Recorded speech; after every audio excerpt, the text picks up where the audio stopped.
Guys. So, it's Halloween.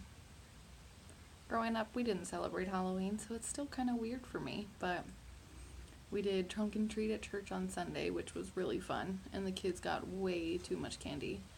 And I wasn't planning on going trick or treating today, but someone that recently moved to the neighborhood is going and doesn't want to go just by herself with her son, so the boys and I are going to go over there and walk around the neighborhood with her and her son. It'll be alright. It'll be fun. So, I wanted to talk about something that has been going on. It's not directly related to mental health, but it is relevant and it can relate to mental health. Before I had my oldest son, I had 2 miscarriages.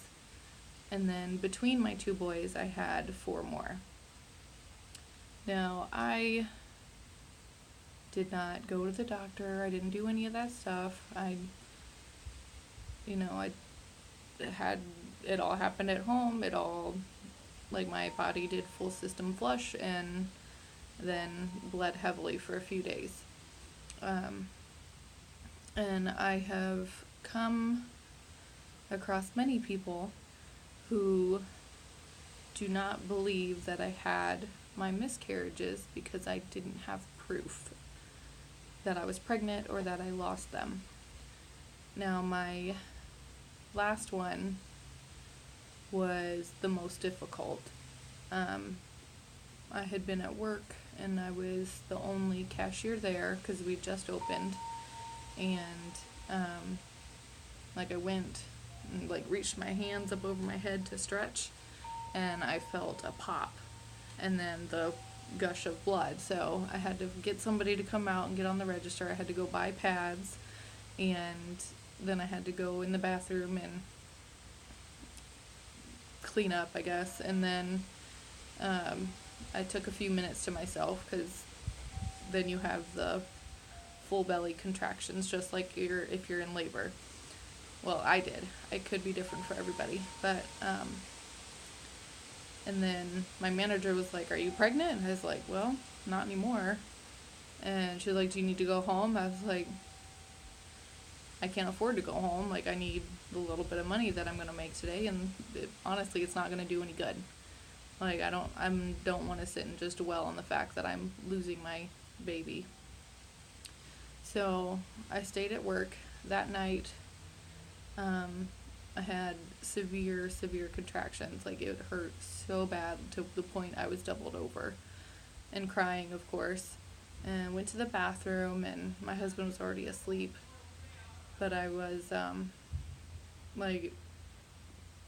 digestive system, reproductive system, everything just cleared out. It was extremely painful. And as I was sitting there, I felt 2 little clumps come out, and that's when I realized it was twins, which my twins run in my family. Twins. My husband was a twin. His twin passed away in utero, but it was excruciating. It was so painful. And recently someone was like, "Well, did you turn around and look at your children? Did you look at the clumps?" I was like, "No." I was already in a bunch of pain. Seeing them in there amongst the blood and mess, no, I couldn't do that. So many people do not believe in my pain. Not that I need them to, because I know myself, I know my body, and I know what happened, but that makes it even harder, I think, because not that I need someone else's compassion, but when it's someone that's really close to you, it makes it harder. And people should not have to prove their pain. Like, we shouldn't have to have someone show us proof for us to be compassionate or loving. Like, it irks me. Not because it's me, but because it shouldn't be that way. It goes along with mental health, mental illness, because a lot of times we can't prove that there's something not right in our heads. Like, we can't prove that our chemicals are unbalanced, or that we have anxiety, or one of the many other mental health disorders. That we shouldn't have to bend over backwards to show people that it's real. Like, people should still be willing to love us and be compassionate and understanding and there to be, like, just to be there. Like, a lot of times we don't need people to say anything. We just need someone to love us through the pain. I don't remember what Bible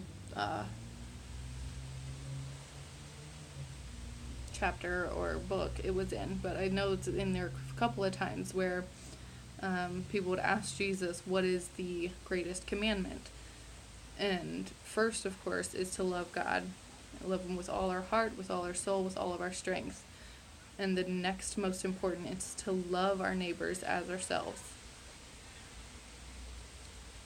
It didn't specify that only this neighbor or that neighbor. It says everyone.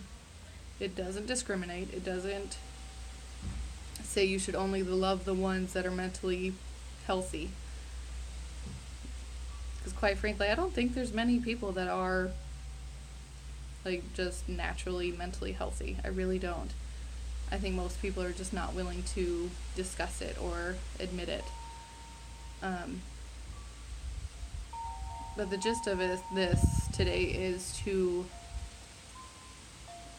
just love each other.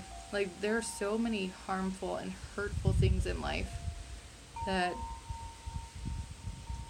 we would be so much better off if we just love each other. Like, there's so much senseless anger and hate in the world. It's just ridiculous. Like the synagogue shooting recently. There's no point in that. None whatsoever. Like, how can someone be so evil? Like, how can they have so much hate in their heart? And I know it's Satan just doing his works. I know that. But it's still just so infuriating. Like, I don't understand how people can be so unkind. Just love each other. Treat people how you want to be treated. It's hurtful and causes more harm to just not care about somebody else or what they've been through or what they're going through. Remember to love yourselves. Love others. If you need help, get the help you need. It is so worth it. Don't waste time. Just go after it and find your balance, because it's really what it is. We have to find our balance so that we can function. I think next week I'm going to go into showing you the difference between me before I was on medication and me after medication. I know there's a couple of blogs that I wrote that will really, really show what I was like in my head before. So, until next time, if you need help, get help. If you don't need help, be there for someone who needs it. Bye.